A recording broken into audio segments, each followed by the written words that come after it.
যদি তুমি সময় থাকতে তোমার বাচ্চার অনুচিত চাহিদা বা বায়নার ওপরে নিয়ন্ত্রণ না করতে পারো, তাহলে তুমি তোমার জীবনে ভবিষ্যতে গিয়ে অসহায় হয়ে পড়বে।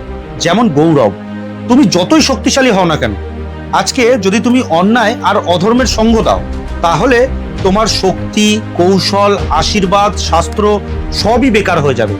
যেমন কর্ণ, নিজের বাচ্চাকে এতটাও উচ্চাকাঙ্ক্ষী বানিও না যাতে সে জ্ঞানের দুর্ব্যবহার করে আর সর্বনাশ করে দেয়।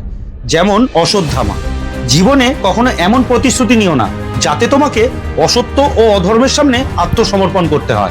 যেমন ভীষ্ম পিতামহ, শক্তি ও সত্যের দুর্ব্যবহার, মিথ্যাবাদীদের সঙ্গ দেওয়া তোমাকে ধ্বংসের দিকেই নিয়ে যাবে। যেমন দুর্যোধনের সাথে হয়েছিল।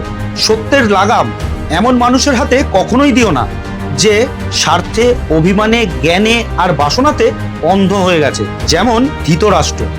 মনে রাখবে, যদি জ্ঞানের সঙ্গে তোমার সাথে বুদ্ধি থাকে, তাহলে তোমার জয় অবশ্যই হবে। যেমন অর্জুন, যদি তুমি নৈতিকতা, ধর্ম আর কর্তব্যের সফলভাবে পালন করো, তাহলে পৃথিবীর কোনো শক্তি তোমার ক্ষতি করতে পারবে না। যেমন যুধিষ্ঠির। আর শেষ কথায় বলবো যে ছলচাতুরিতে তুমি কখনোই বিজয় প্রাপ্তি করতে পারবে না। যেমন শকুনি মামা। মহাভারতের এই চরিত্রগুলো থেকে আমাদের জীবনে শেখার অনেক কিছু আছে।